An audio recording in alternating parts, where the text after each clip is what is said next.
분명 우리 아이 잘 되라고 한 말인데 이상하게 싸늘한 반응만 돌아올 때, 그럴 때 정말 가슴이 쿵하고 내려앉죠. 아마 많은 분들이 공감하실 거예요. 도대체 왜 이런 오해가 생기는 걸까? 어떻게 하면 이 꼬인 매듭을 다시 풀 수 있을까? 오늘 그 핵심을 한번 같이 파헤쳐 보겠습니다. 네, 맞아요. 부모님들 마음은 다 똑같죠. 시작은 언제나 이 마음이에요. 내가 예전에 고생했던 거 우리 아이는 겪게 하고 싶지 않은 마음. 조금이라도 더 편한 길로 가게 해주고 싶은 정말 순수한 마음이잖아요. 그런데 참 이상하죠? 이 순수한 마음이 아이한테는 전혀 가닿질 않고 오히려 이렇게 날카로운 말로 돌아옵니다. 바로 이 지점에서 부모와 자식 사이에 깊고 깊은 고리 파악이 시작하는 거죠.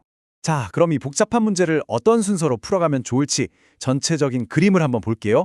우선 이 오해라는 감정의 실체가 뭔지 들여다보고 왜 우리는 서로 다른 세상에 서 있을 수밖에 없는지, 그리고 왜 우리가 애써 설명할수록 상황이 더 꼬이는지 그 역설을 살펴볼 겁니다. 그리고 마지막으로 이걸 바탕으로 새로운 관계를 만드는 구체적인 방법, 그리고 그 변화 과정에서 생기는 불안감을 어떻게 다뤄야 하는지까지 차근차근 짚어드릴게요. 시작하기 전에 이 말씀부터 꼭 드리고 싶어요. 혹시 밤마다 내가 뭘 그렇게 잘못했을까? 난 정말 좋은 부모가 아닌가 봐. 이런 자책감에 시달리고 계셨다면 이제 그만하셔도 괜찮습니다. 지금 느끼시는 그 서운함, 좌절감, 그거 절대 이상한 거 아니에요. 너무나 당연하고 지극히 정상적인 반응입니다. 대부분의 부모님들이 바로 여기서 큰 착각을 하세요. 우리 애가 아직 철이 없어서 그래. 감사할 줄 몰라서 내 마음을 몰라주는 거야. 이렇게 생각하시죠. 하지만 진짜 이유는요, 사실 훨씬 더 근본적인 데 있습니다. 이건 아이의 인성이나 태도 문제가 아니고요, 애초에 부모의 세상을 이해할 수 없는 뇌의 구조 문제라는 겁니다. 자, 그럼 방금 말씀드린 그 구조적인 차이라는 게 대체 뭘까요? 한마디로 세상을 겪어온 경험의 틀 자체가 완전히 다른 거예요. 이 차이가 얼마나 크냐면요, 마치 아찔한 절벽을 사이에 두고 서로 양쪽 끝에 서 있는 것과 같아요. 여기서 정말 중요한 게 뭐냐면요. 이게 절대 사랑이 부족해서 생기는 문제가 아니라는 거예요. 이건 감정의 문제가 아니라 세상을 받아들이고 해석하는 뇌의 작동 방식이 다른 문제입니다. 이걸 인정하는 것. 바로 여기서부터 모든 해결책이 시작됩니다. 이 그림이 그 차이를 정말 명확하게 보여주죠. 보세요. 부모는 이미 인생을 살면서 시간, 기회, 관계, 이런 소중한 것들을 잃어본 경험이 있어요. 절벽 아래로 떨어지면 얼마나 아프고 위험한지 아는 거죠. 그래서 아이가 그쪽으로 갈까봐 필사적으로 붙잡는 겁니다. 하지만 아이는 어떨까요? 아직 그런 상실을 경험해 본 적이 없어요. 그러니 부모의 그 절박한 손길이 보호가 아니라 구속처럼 느껴지는 거예요. 당연히 벗어나고 싶어 하죠. 아니, 그럼 어쩌라는 걸까요? 대부분의 부모님들은 이럴 때 딱 한 가지 방법을 씁니다. 바로 더 열심히, 더 논리적으로 설명하기죠. 그런데 정말 안타깝게도 이건 불에 기름을 붓는 격일 때가 많습니다. 왜 우리의 그 합리적인 설명이 오히려 관계를 망가뜨리는지 그 역설의 비밀을 지금부터 파헤쳐 보겠습니다. 아마 이 생각 정말 많이들 하셨을 거예요. 아니, 내 말이 틀린 게 하나도 없는데 왜 애는 저렇게 반발만 할까? 정말 답답하셨죠? 여기에는 아주 차가운 심리학적 원리가 숨어 있습니다. 바로 투사라는 건데요. 이게 뭐냐면 무의식적으로 다른 사람도 나처럼 생각하고 느끼겠지 라고 가정해버리는 거예요. 부모는 아이를 위해 내 모든 걸 바쳤으니까 당연히 내 마음을 알아줄 거야 라고 생각하는 거죠. 하지만 아이는 그 희생의 무게를 직접 겪어본 적이 없잖아요. 그러니까 머리로는 들어도 가슴으로는 그 절박함을 이해할 수가 없는 겁니다. 그래서 부모가 널 위해서 하는 말이야 라며 설명을 하면 할수록 아이의 뇌에서는 전혀 다른 스위치가 켜집니다. 특히 자기 주장이 강해지는 청소년기, 또 막 성인이 된 자녀의 뇌는요, 자율성을 침해당하는 것에 굉장히 민감해요. 그래서 부모의 조언을 나를 통제하려는 시도로 아주 쉽게 오해해버리는 거죠. 자, 이 그래프를 보시면 확 와 닿으실 거예요. 부모의 말이 귀에 들어오는 그 순간 아이 뇌에서는 이성적인 판단보다 감정을 담당하는 편도체가 먼저 확 하고 작동해요. 그러면서 방어벽부터 치는 거죠. 그러니까 말의 내용을 듣는 게 아니라 간섭이라는 느낌에 먼저 반응해버리는 상태가 되는 거예요. 이러니 아무리 맞는 말을 한들 튕겨나갈 수밖에요.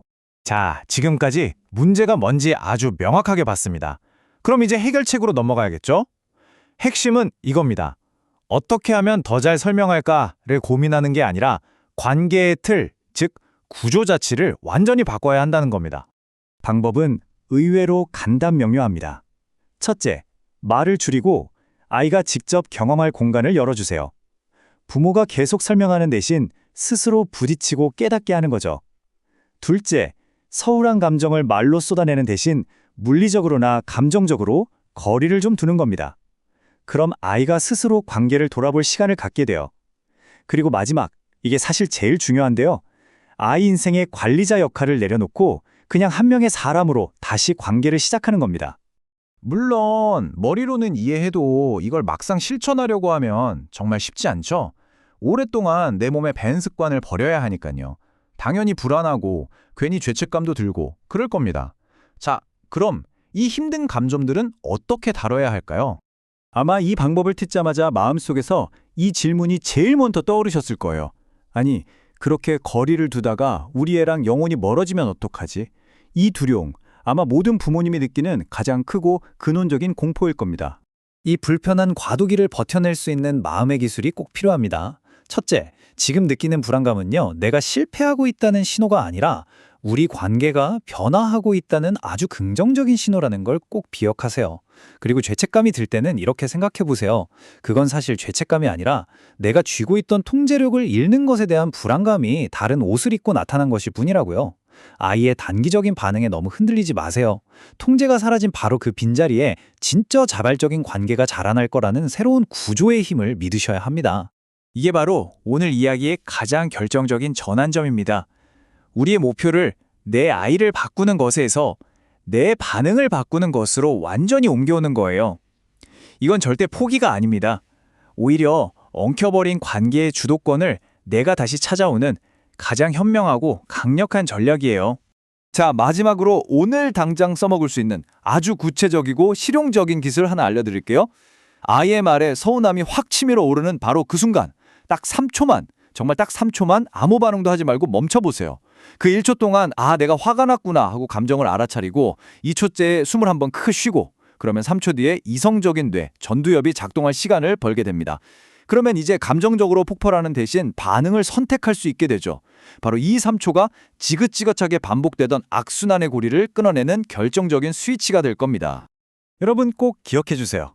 자녀가 부모의 마음을 온전히 이해하지 못하는 건 그 아이가 잘못돼서가 아니라 그게 바로 성장 과정의 자연스러운 한 부분이라는 걸요. 여러분은 지금까지 정말 충분히 애쓰셨습니다.